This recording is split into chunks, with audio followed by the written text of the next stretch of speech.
Why smart Christian professionals stay stuck. That's the conversation today on the podcast. Let's jump in. BJ O'Neill here with the Business Coaching Success Podcast. So glad you're here, where I share with you strategies, tools, and tips to be able to grow your business coaching practice to six figures and beyond as a Christian business coach. Let's jump in.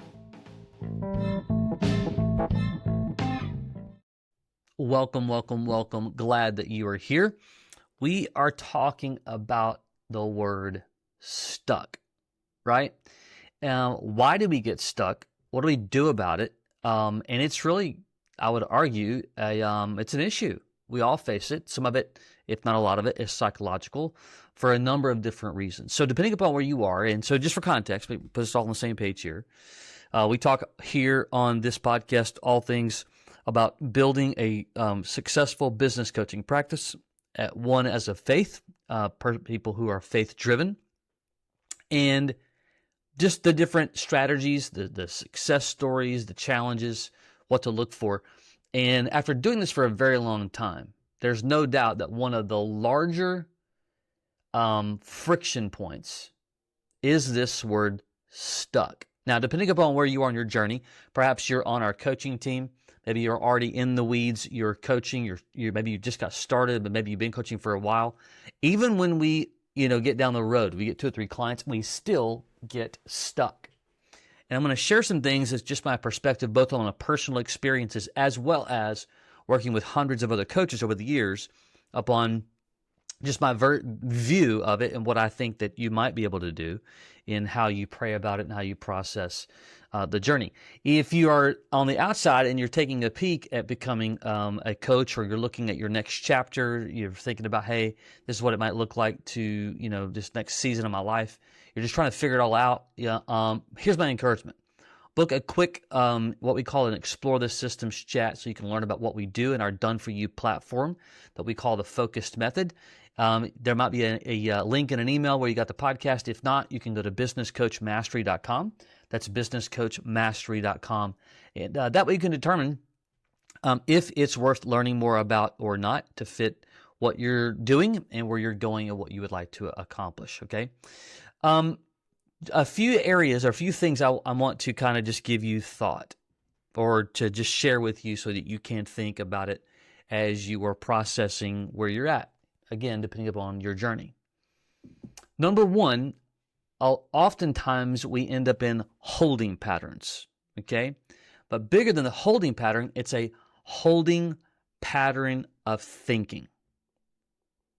I'm going to say it again, a holding pattern of thinking. And we will convince ourselves that in doing this, while we're thinking about it, we believe that we are accomplishing something. And while, yes, as something is new, we certainly have to think about it and pray about it and so on. But here's something really interesting that I discovered. Oftentimes, we're replaying the exact same thought over and over and over. It's the what ifs, what abouts. We even attempt to, try to project all the different scenarios that could play out. And I would argue that there is some wisdom in processing to a degree. But take a peek at it. If all we do is to think about the same thing over and over, that's the whole definition of insanity, right? In other words, we're not making any movement. We're not getting anywhere. We're really not learning anything. Now, if we were thinking about something and we were getting traction to move forward, that's different. But that's typically not what a lot of us do. So when we're taking a peek either at is this season, this next chapter, is that the right season for my life? If I've got 2 clients, but I need to shift a strategy or adopt a new strategy, but I'm just trying to decide and I'm just thinking about the same things, So what do? Well, number one, we have to recognize when we get into these holding patterns of thinking. And as far as I'm concerned, I would even make the argument that I'm going to give myself, this is my perspective at least, I'm I'm going to give myself X amount of time, and then I've got to cut bait or move on. So whether it's 3 days, 7 days, whatever, I'm going to give myself a cage, if you will, or a box to be in so that I prevent myself from just days and weeks and months going on to where you look back and you're like, gosh, I've actually not gotten anywhere. And so, one, recognize the holding pattern. 2, give yourself some days to think about it, or at least in that thinking about it, we move to the next step. Because we will convince ourselves, as we're praying about things, as we're thinking about things, we will convince ourselves that it's healthy and it's not. It actually does right the opposite. Number 2, in that holding pattern, what begins to develop is we're oftentimes trying to figure everything out. And the reality is you do not need to figure everything out because you can't figure everything out. And so those who are looking for the perfect plan, and I had this conversation with an individual. It's a normal question through the conversation, but it's dangerous.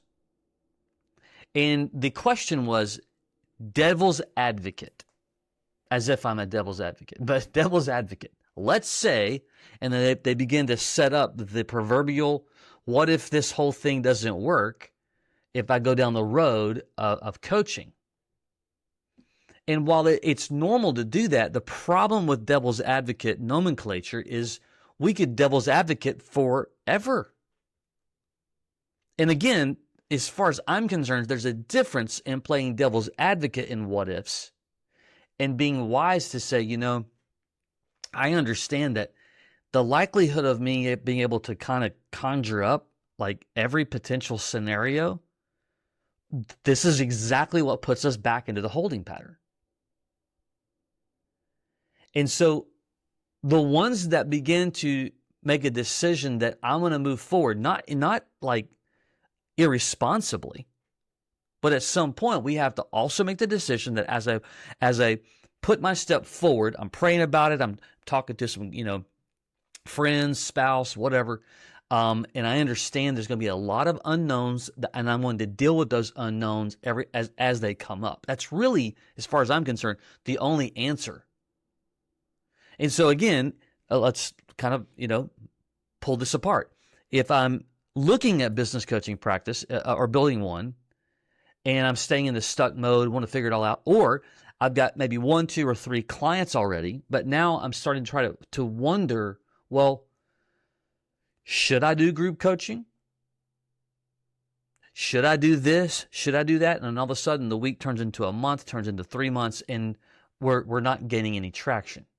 And in the same manner, we're wanting to figure out, well, if I did group coaching, what if this, what if that? And here's the reality. You're going to make some mistakes. Not all of your decisions that you're going to make are going to work. But that's impossible. Every relationship's like that. The relationships that you have, there's going to be times where, you respond in a way, I wish I hadn't have said that. Wish I hadn't have done that. Why? Because you're human and humans are messy. Number 3, here's the cool thing. Now, got to be clear here. If you're looking at starting a business coaching practice, this is going to make super sense.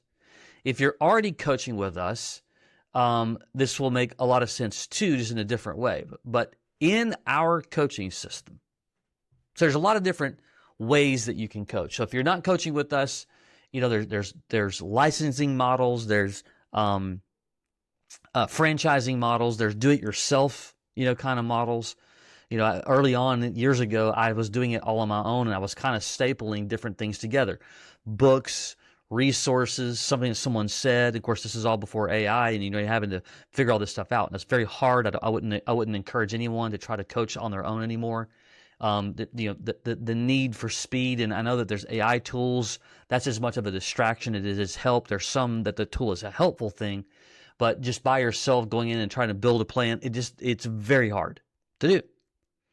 And so when you're looking at getting forward progress in building a business, number 1, when you're looking at getting forward progress in building a business coaching practice, especially one as a faith-driven individual, speed, not for the sake of being in a hurry, but efficiency matters. So a question that you should be pondering is one, can I get and how do I get profit positive in the beginning? So if I'm starting the business out, I'm asking the question, how can I, how long is it going to take for me to get into the black? And the answer to this is going to be different based upon the investment to go in.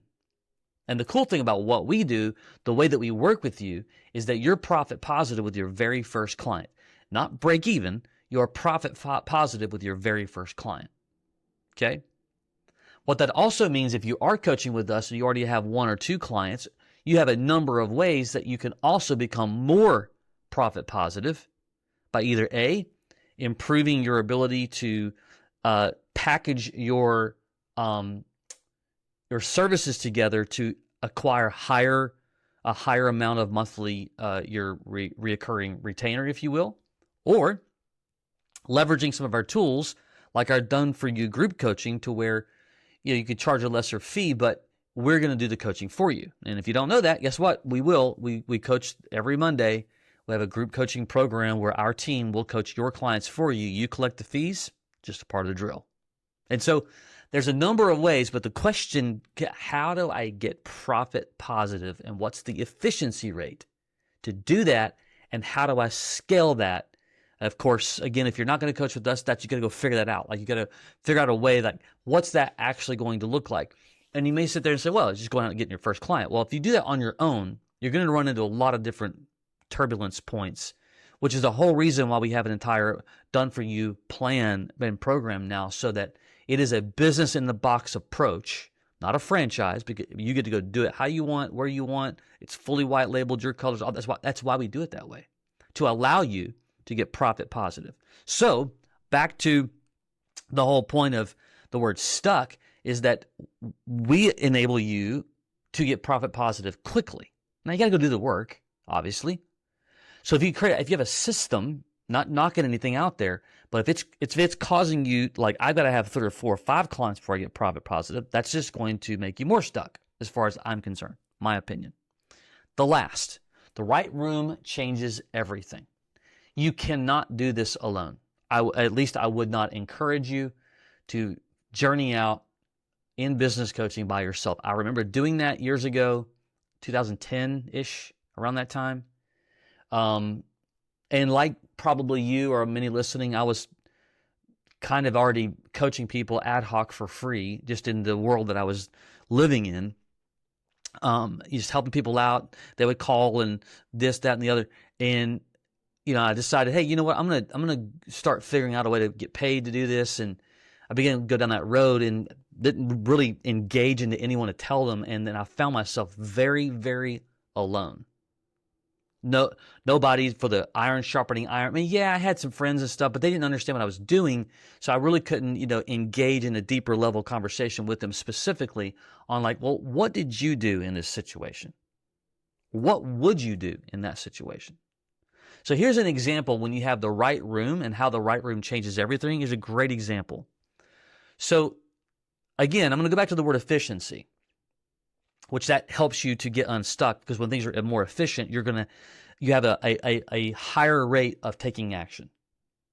So in our program, in our plan, we made the decision years ago to figure this part of this out. One of the things that's been born out of that, and we continue to refine it, and right now we actually have the latest iteration of less than a month ago, 6 weeks ago, and that's called a profit simulation tool that a coach can use with a business owner to help find profitability. That makes total sense once you see it. Well, this tool literally is a link, boom, you're done. Like there's nothing else to it, right? And so when someone gets started with us as a part of the onboarding, we teach them how to utilize the simulation tool quickly. And as we're building all their resources, their systems, their tools, you can go out and get a client right now just with this simulation tool while we're building all of your stuff. And so in our system, we've designed it in a manner that answers this question, that stop waiting for perfect. Again, you got to be professional, but too many people want everything spiffy and shiny or whatever, and that's great long term, but you do not have to wait. And in today's world, speed is your friend. And so within the last couple of weeks, one of our new coaches, does exactly what the system's designed to do. He embraces the simulation tool, goes out in 10 days, has his first client, $2,000 per month. And here, I want you to listen to this. This is not going to be the last episode I do about this one thing. 10 days, first client, $2,000 per month. And he already has another conversation coming up.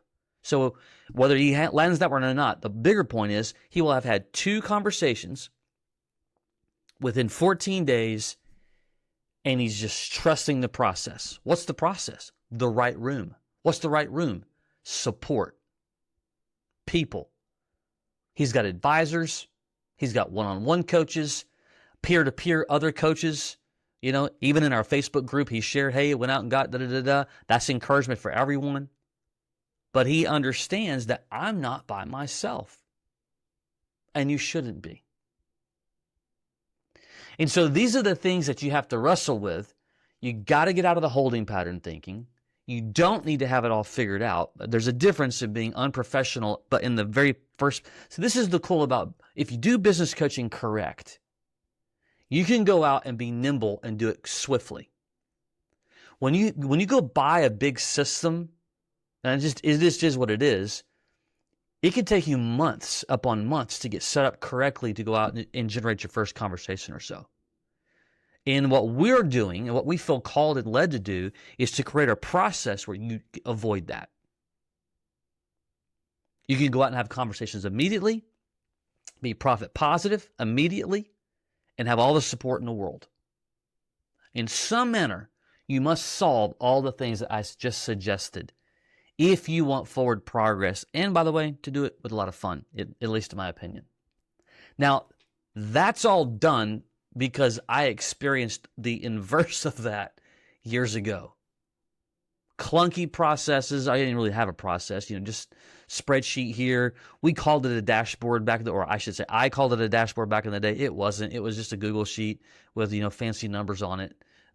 Super clunky. Conversations with business owners were very, no congruency, no consent. And that kind of world will crush you today.